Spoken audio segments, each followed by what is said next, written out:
I'm John Henry Westen. Thanks for joining me on Truth and Lies, the show where we work together to shed light on common misconceptions and come to a fuller understanding of the truth. In my work in media, I have found it essential to speak the truth with love. Love for all people, because we are all children of God. And with that in mind, let's have a look at this week's topic. Is having a big family a big mistake? Well, let's consider that. Do you agree with that? Do you disagree? And why? Is that your opinion? The opinion of someone you know? Maybe you've not had a chance to think about this before. Well, now is our chance to think about it, to learn about it, and to talk about it. Within this myth, there are many lies that have crept into our culture. Here's a few of those which we're going to address on this program. What do you think of a family with many children? A lot of kids can totally harm a marriage. I mean, if the parents are looking after the kids, how can they have time for each other? They'll probably eventually get divorced. Do you think there is a relationship between the environment and the population? The world's population must be controlled in order to protect the environment. What do you think is a disadvantage of having a large family? I don't think there's enough room on Earth to house all the people if everyone had a big family or something. The world is so large. Can't we all live on it together? There probably won't be enough food and clean water left to sustain all the people.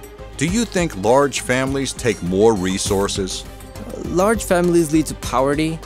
I mean, just look at the developing world. Would you consider having more children? Quite frankly, I couldn't love more children the way I love my one child. I mean, I just don't have that much in me. Browen Hartman, a researcher at Perth's Edith Cowan University, spent 5 years interviewing hundreds of parents from different types of families, exploring various factors including resilience, social support, self-esteem, and overall life satisfaction. Dr. Hartman then ranked the parents based on the scores. The findings indicate that parents with 4 or more children had the highest ratings across each area. Dr. Hartman stated that with large families, there's a lot of social support within the family. The children are less bored, they always have someone to play with, and they learn to be independent early on. The downside to having a large family, such as financial concerns and the increased workload, were negated by the happiness that many children in the family bring to the parents.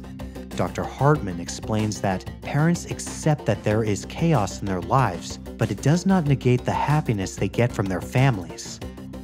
A 2004 study of more than 20,000 kindergarteners in America found that teachers rated students who had at least one sibling as having the edge in social skills.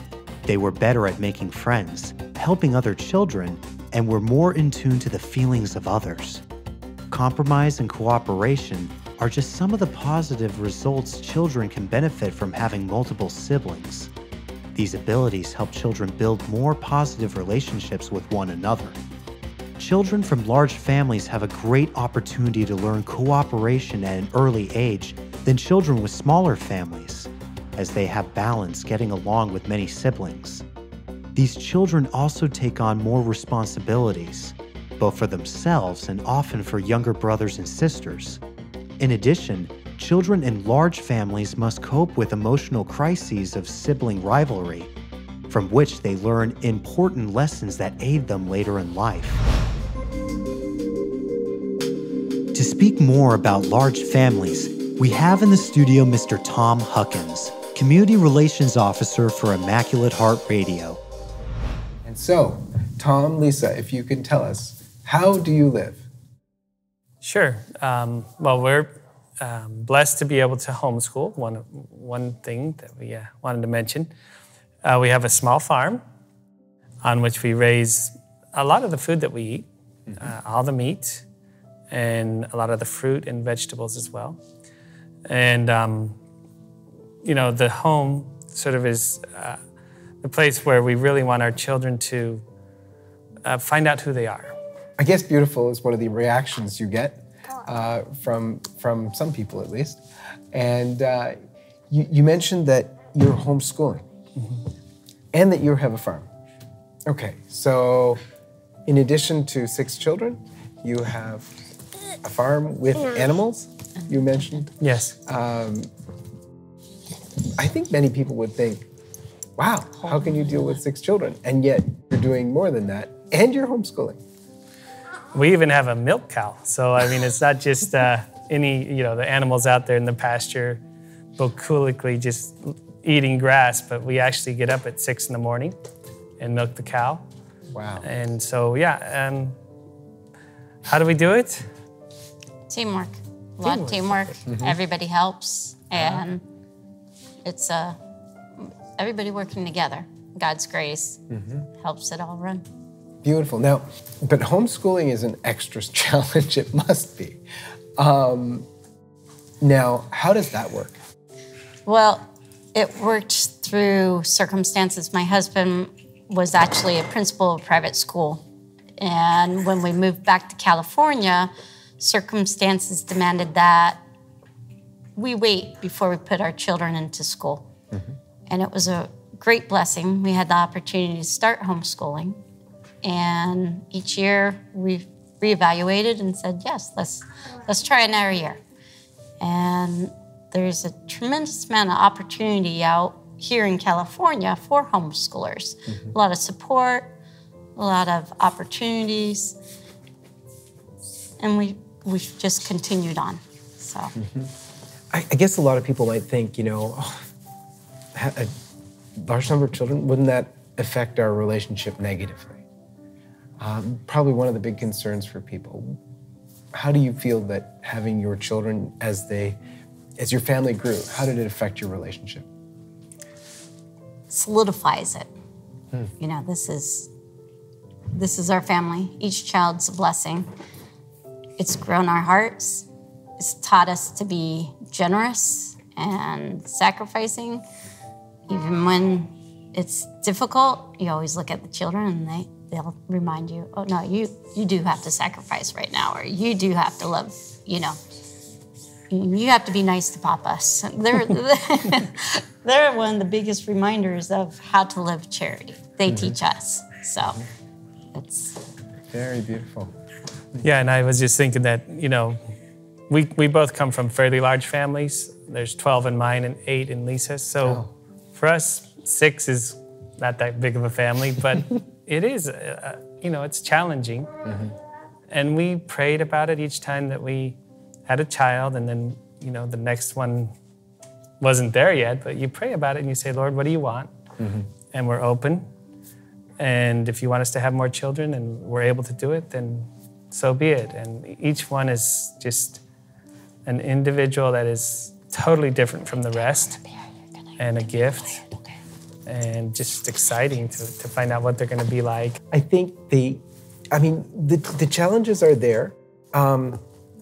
Tell us, some of your hard times and how you overcame them. One thing that happened to us when we had moved to Florida for 6 years, where I was a principal and director of a private school, and we were far from family. And we decided that it might be time to get back. And we were pregnant with our 5th at that time? 6th child. 7. And turned out that she had a heart condition. We found this out in the womb. And so that was a big stress. Mm-hmm. And, they have specialists now who can actually do something for your child while they're in the womb. Mm-hmm. Mostly it's just waiting. But that was difficult. And that turned out hard because that child was born but did not survive. Her name is Isabella, and she's our little saint in heaven. And but it was a beautiful experience. I like what Lisa always tells people about. She lived for 42 days, but describe what you always say. Every life lives a lifetime. Isabella's life was very short, but it was a full life. It was her life. Mm-hmm. And so we were blessed. Yeah. How did Isabella's life affect your family? It taught us many things. One, how close God truly is with each of us. During that time, that was very difficult. Isabella spent 6 weeks in the hospital down in the Bay Area. The children were not allowed in the hospital during that time because of the swine flu was going through. So children were banned from the hospital. So her brothers and sisters only had a couple of opportunities to meet Isabella. We were blessed that we were back in California, so all our children were taken care of by our siblings and our parents. She impacted our whole family in truly showing us many blessings, the blessings of having a Down syndrome child and how precious each child is, no matter what their life entails, how important each and every soul is. Isabella had people from all over the world united with us, praying with us, even in Israel, Florida, all over. She showed us how the body of Christ is one body. We could really feel it. Isabella is our own more personal saint, so she's still very much a part of our lives. And prays for us, prays with us, very much united. It also taught all our children the value of family, how to depend on family, that each child is a gift and never to be taken for granted. Wow, truly beautiful lessons learned. Anything else that you want to say on that? I did. You know, life isn't always necessarily perfect, what we think should be perfect. And Isabella was a good sample of that. Thomas, who's wiggling and playing and everything, not sitting on the couch, is another example of not being perfect in the sense that we're so used to perfection or what society says this is perfect. There's a greater perfection, and that's God's perfection. And, you know, our little baby she ended up having a huge heart. That was her medical problem. She had a perfect heart, full of love. She taught us all love. God's perfection is much bigger than what we think is perfect. And so. Very beautiful. A lot of people, you know, it was already your 7th child, and, you know, boy, you understand had another miscarriage as well. Yes, we had a miscarriage right before Isabella. So she was actually our 7th pregnancy, 7th child. Wow. And we discovered her problem in utero, which was a blessing for our family because we got to prepare. It actually set us up with doctors that really were trying to save her life, do everything they could to, you know, give this daughter of ours every chance she could possibly have. And we did get that option when the doctor first diagnosed that she had Down syndrome and a heart condition. They said, you have options. And we made it very clear that the only option for us was life. And from that moment on, the whole team of medical professionals, you know, did nothing but try to save her life. And that was very beautiful, you know. One of the questions I had, if you can go back in your mind to your first miscarriage before Isabella's birth, what did you feel at that time? That was your 6th pregnancy. You'd already had 5 children, live births, and everything was fine. I suppose in most the way it went in our family, it was, you know, it's just, hey, here we go again. It's just we're rolling with the new life that comes every, you know, not too long. And we're always excited when we receive the news that we're going to have another child. We've been blessed with children, and they truly are a blessing.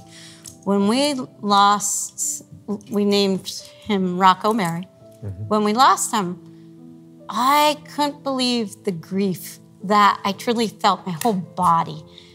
And it was an eye-opener to me how much grief any mother would have losing a child, and especially for those who take their child through abortion. So it really brought such sorrow to me for those women, because I know in their soul, whether they acknowledge it now or later, the pain they feel.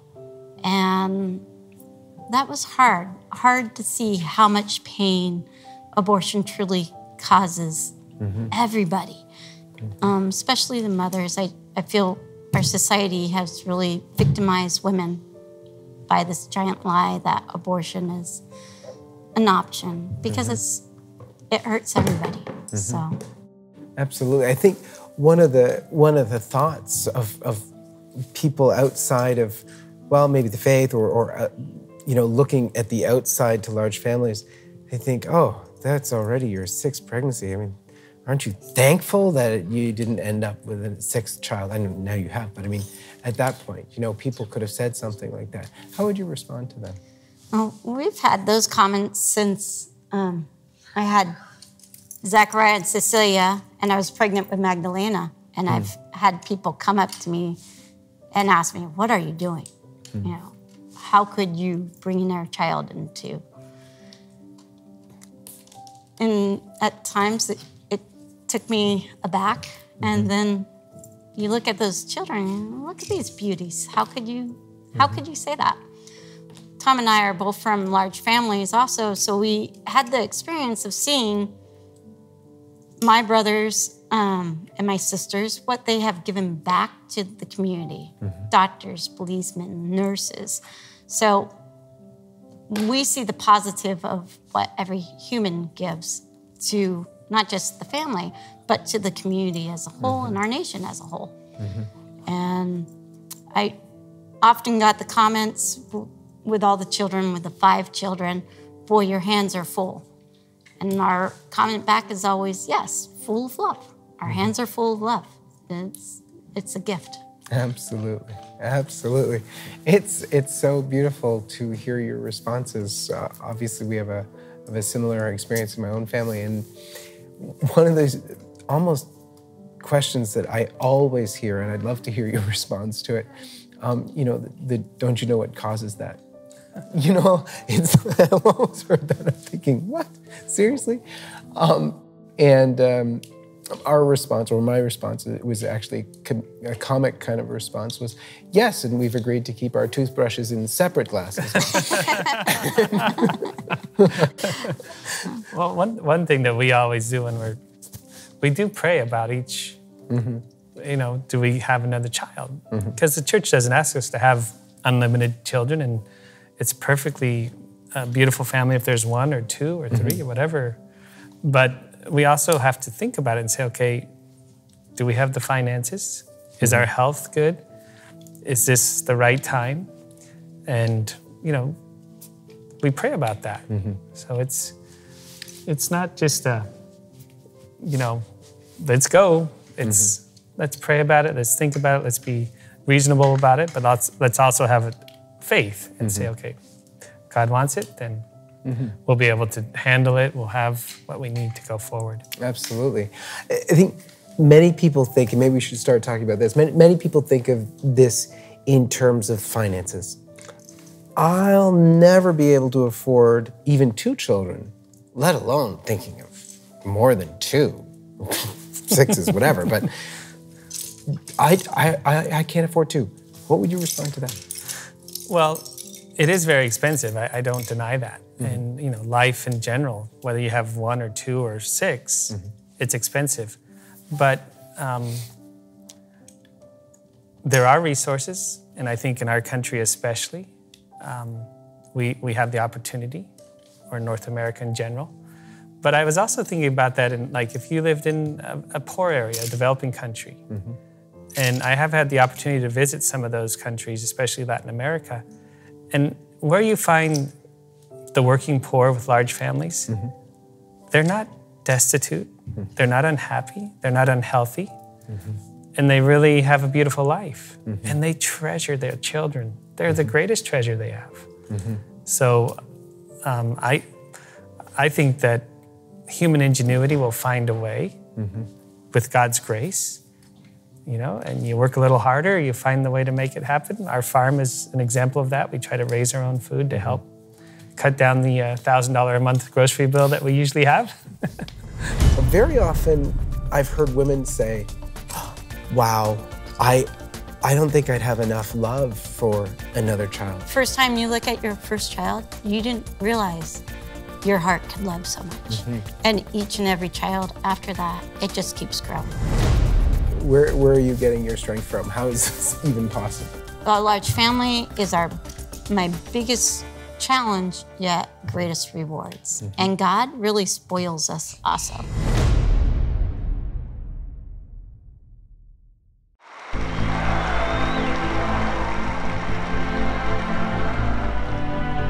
Watch Shalom World as Pope Francis delivers his weekly general audience.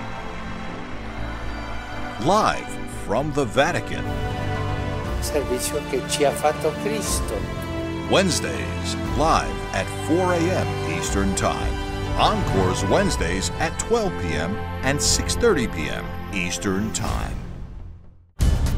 My brothers and my sisters, what they have given back to the community, that was hard to see how much pain abortion truly causes everybody.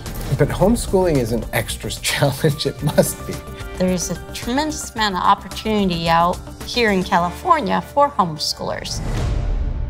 In a very real way, I think, God does provide.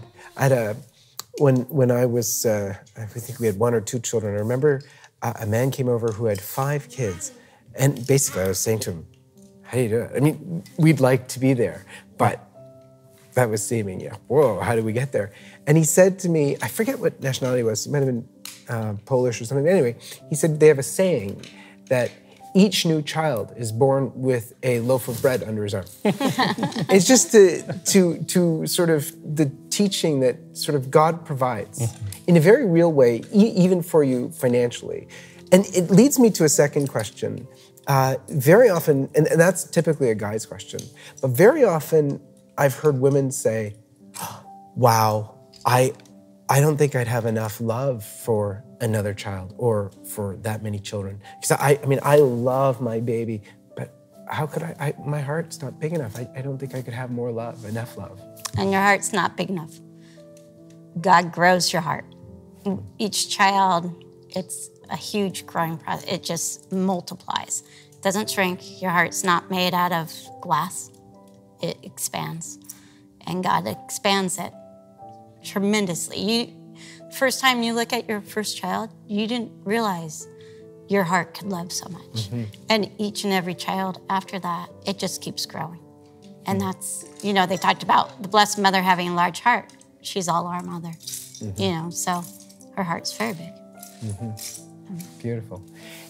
So you're right. I think what you've said is that when you look at that first child, you have this amazing love. You're startled at how much you can love this creature, this, you know, this child of yours. You shock yourself. But so what you're saying, you don't sort of split the love in half. It's a new and equal love for each additional child. Oh yeah, your heart grows. And then my sister-in-law, who has 9 children, she always mentions to the family, well, not only does the child have my love, but he has the love of all his other siblings. So this child is so loved, more so than our first child was when he was our first child. Because until he had siblings, you know, that love just keeps growing. So. Beautiful. And both of you can speak to this issue actually in a very unique way because you're from large families as well. So you can give us as well, if you would, the after effects of large family life when you grow up. So what's it like on this end of the out of the house? Are you still in connection with your siblings now? You have large families, both of you. Yes, we are. And our parents are both friends with each other, so that's a blessing. And then there's 8 in her family, 12 in mine. And whenever we have weddings, we have to get the biggest hall available because everybody comes together and it's just a great time. And I would say that family is just like the most important thing for us. And there's just so many fun things that we do. For example, when we lived out of state, we would come to visit every so often on vacation. And so we couldn't see everybody. So we instituted the family camp out, the family camp out, we call it. And we find a campground where they won't kick us out because we're too noisy. And we just tell everybody, okay, we're meeting on this weekend, everybody show up. And we've kept that tradition. Oh, beautiful. So we take over a whole campground and it's just a blast. And the cousins, there's, how many cousins they have? Like 80? 80 cousins, and so those are their best friends and they just love getting together. Beautiful. Even I would guess if you got together with one family in your extended family, it'd already be quite the party. It is. It is. Each family member is very diverse. And yet, even in that diversity, that love and that family bond is I don't know what to say. It's so strong. We have family members who don't even believe in God, yet they are still very connected to us, and hopefully we're a window into God's love and God's heart. They say they don't believe in God, but you can see that they do. So each member of the family is unique and different, yet again, that gift of being a family really ties you together and supports each other. So. Beautiful. One of the other questions is that will, I guess, come from the outside looking into large families is, well, what do you do with rejection from the world? I get a lot of people probably say, hey, that's just not right, or that's crazy, or, how have you dealt with that pressure? You've dealt with it now all through your lives because of having lived in your large families growing up, and yet you chose to have a large family as well. So, obviously there's some positive experiences there for you and ways of dealing with that outside pressure as well. What I would say is, my experience is that most people are envious of the closeness of our family because, well, we live in a small town now, a fairly small town, and people know us because we've been here for 35, 40 years. And there were so many of us, both her family and my family. And there's something, people that we meet say, oh, you're a Huckins or you're a Coelho, and I know your brother so-and-so, and I went to school with your sister. And so there's a lot of positive, I think, at least that I've experienced. And every so often people do, throw a comment your way. And like Lisa said, the best thing that we've found is just to be calm, don't react negatively, and just, tell them that really it's just a blessing for us. And like one time a lady came up and said, how dare you have so many children? How do you feed them all? And I think Lisa's response was, well, which one should we have not had? Because they're all beautiful. I mean, can you tell me, ma'am? Very, very beautiful. You're homeschooling and you're doing all this. Perhaps a lot of people out there are thinking, she's like a superwoman. Where are you getting your strength from? How is this even possible? She is superwoman. Let me just say that.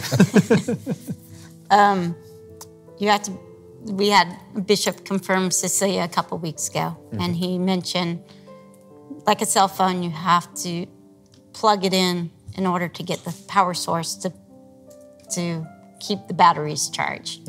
You have to be plugged in to God, to the sacraments, to your prayer life. And we're very graced that we have children that are very helpful, and they're also plugged in. So that grace is what helps the whole family. And it is a lot of work. It's challenging. But the best things in life usually are the most challenging aspects, and they give the biggest rewards. I went through nursing school. I was a nurse. I've been blessed to teach in small Catholic school. A large family is my biggest challenge, yet greatest rewards. And God really spoils us also. He gives us our, the fun times, the farm, the relatives, the children, their personalities. So the challenges are there, the fun is there. It all ties together. Beautiful. Well, let me ask the kids. You said the chores. So Zachariah, what's a typical day like for you? Well, I get up. We're going to start getting up at 6 in the morning now, since our cow just gave birth, and we're going to start milking it again. Okay. So I get up at 6. I go out. I milk the cow. I come in. I do a morning meditation with the Bible. Then I go back out. I feed all the pigs, all the pigs and the cows, come back in, and depending on whether it's a Tuesday, during which I would go to a charter school, or just a normal day of the week, I will either get in the car and go to school or stay at home and do my school there. And then, we have lunch, and after lunch I continue with my school and family dinner. We do a decade of the rosary, and then we go to bed. Beautiful. Silly, what's the day like for you? Mine's pretty much the same as him, except all us girls, we have more domestic chores. So we do either cleaning up the whole house, we break it up, or we have the domestic animals like the dog and the cat and the rabbits that we trade off when we do outside work. So pretty much the same as him, except I don't go to a charter school. Okay. Is it pretty much the same all the way down the line? Are you helping with the big chores as well? Yes. You are. You're Magdalena, right? Very good. And you too? Not really. I only do drawing and table. Oh, nice. But there's still already some chores. That's good. I won't even ask Thomas what he's doing. He's happily doing right now. He creates the chores for everybody. And who's assigned to Thomas? Everybody. Depending on what the needs are, who's free. But usually there's always somebody assigned to him because he needs to be supervised. So. All over the world, the size of families is shrinking. The International Database of the U.S. Bureau of the Census reports an all-time low of 2.76 children per woman, down from 4.17 in 1960. Growing up with fewer siblings has profound implications in terms of intra-family relationships, inheritance possibilities, and obligations and responsibilities for family members.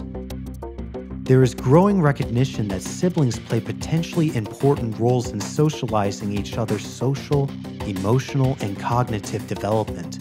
One example of the effects of this socialization role is found in the older siblings that are not as accommodating to young children as adults, and are thus encouraging the development of pragmatic skills in their younger siblings. In other words, older siblings will make younger children perform such tasks as tying their own shoes and getting their own bowl of ice cream. Psychologists studying the interaction patterns of preschool children and their infant siblings report that the arrival of a newborn in the family has immediate consequences for the older siblings' adjustment and behavior. Bedwetting, withdrawal, aggressiveness, dependency, and anxiety are among the most problematic behaviors reported in these studies. Positive roles for older siblings include the opportunity to learn caretaking skills and serve as a model for appropriate social and cultural behaviors. Numerous studies find that younger siblings benefit from observing and imitating the older brothers and sisters. This happens because older siblings engage in activities during interactions that are within the scope of actions that the younger child is capable of reproducing immediately or slightly after observation. According to a 2004 study in Ohio, nursery-aged children with siblings get into fewer fights, make friends more quickly, and keep those friendships for longer. Research into GCSE results in 2001 found that the elder sibling in a two-child family did better than an only child by 10% in English tests and by 25% in mathematics. In a U.S. survey of 7,000 adults in 1992, 2/3 said sibling when asked who they would call in an emergency, needed to borrow money, or were depressed or confused and needed advice. One U.S. study found that the odds of obesity dropped by 14% with each additional sibling in the household. We've been very blessed that the children have, with homeschooling, has opened up a lot of opportunities that we didn't have prior. Piano, choir, soccer, some extracurricular activities that really it's been an opportunity rather than just the school, you know, the regular book work and such. And plus, in our lives, everything becomes part of school. So when we're on the farm, as Zachariah mentioned, our cow just gave birth. Well, that became part of the school day, part of the science classes. Put all their chairs out there and just waited for this to happen. Oh, really? And it was a great lesson, you know, how does birth occur? Yeah. So yeah, we do that with a lot of the stuff on the farm. Wow. That's amazing. You were a nurse by background? Yes. And so you were saying before the program about other science experiments and was it slaughtering the animals even so you can show the insides as well? When we slaughter the animal, it becomes an anatomy class. So when we go through all the organs, it also becomes a biology class, and we dissected the eye. Yes, we dissected the eye, and we dissected the heart, and then looked at the heart tissue underneath the microscope compared to the smooth tissue or muscle tissue. The lungs. The lungs. Wow. And did you do that as well? Yeah. You We did? we tested what the lung. It looks super dense and it looks like it'd be heavy, but it's like super light. And then the heart's like, whoa, how big can this? How heavy? Wow. One of the things that I guess people often say about your homeschooling, seriously, so your kids, don't they have any social life? It's usually quickly answered, so if you wouldn't mind.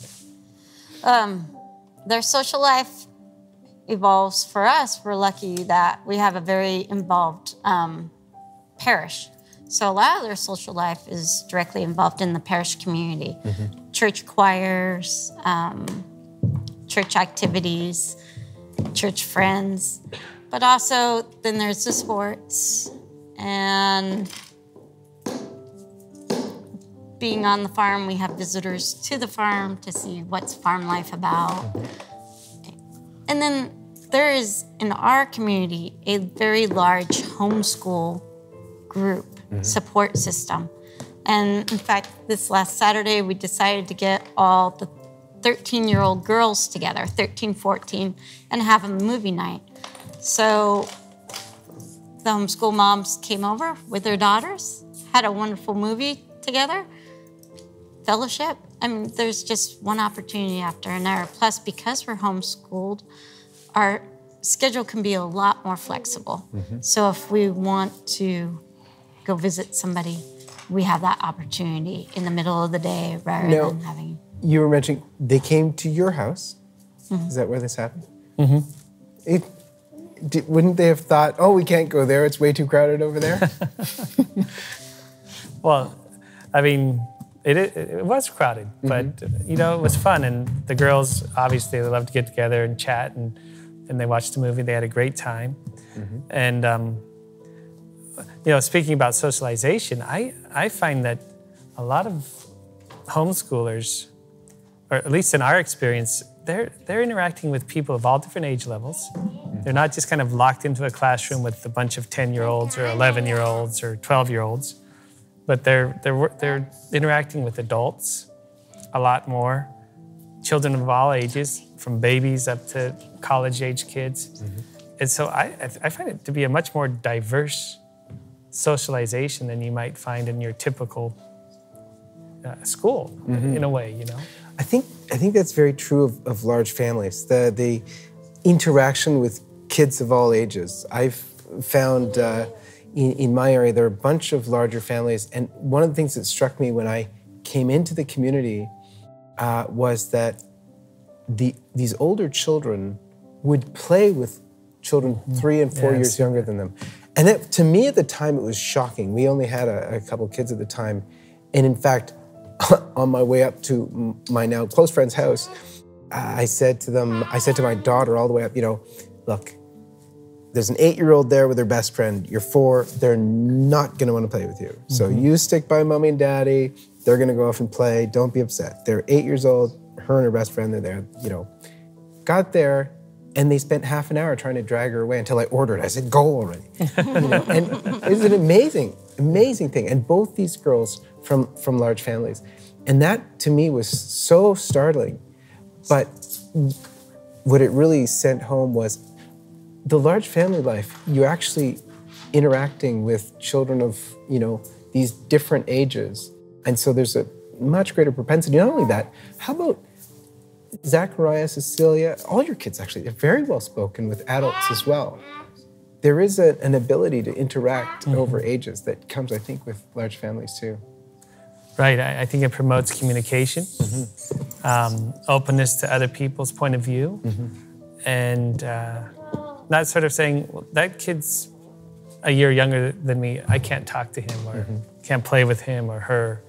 You're right, I see that too, and it's kind of enriching. It's enriching for folks.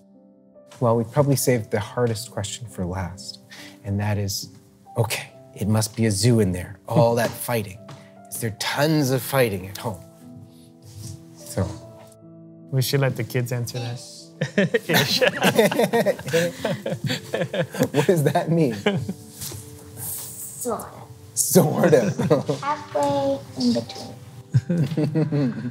Any responses from the back bench? The older kids are nice to each other, and then these people bicker. I don't know. Depends on the day. If people annoy you, then you just start getting mad of your way. Go away, and then if they don't, you smack them. Edit that.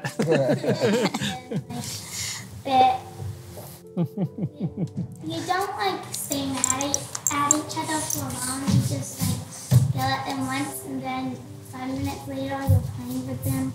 Yeah. And want to go outside and rollerblade right now? And they're like, yeah, sure. And it's all. Yeah, we've tried the silent treatment. It just doesn't work. I think that what I've experienced with my friends growing up, all siblings argue and fight. That's part of life. With a big family, you have to learn how to get beyond it. And there's a lot of opportunities to practice virtue within a big family. And they do. It's a building block for all of us to learn to practice more virtue and help each other. Absolutely beautiful. Well, Tom, Lisa, and all of you, thank you so very much for joining us here on Truth and Lies. You have helped, by sharing your life, by opening yourselves up, you have definitely helped to answer these tough questions that people have and shed the light on the truth. It's our pleasure. Thank you. It was great being with you. Thank you. We have once again been given a wealth of information, facts and example that prove the truth that comes from God and is taught by His church. Have your opinions shifted during the course of our discussion? Do you feel more ready now to answer those tough questions that people have? It's my hope that you do. Remember that in the scriptures we read God's first commandment in Genesis 1:28, be fruitful and multiply and fill the earth and subdue it. Are we doing that? Are we open to life? We want to hear from you here at Truth and Lies. Tell us what other topics that we should cover. You can do that at #TruthAndLies and visit us online at shalomworld.org/truthandlies. And until next time, go forth and spread the truth with love. God bless you.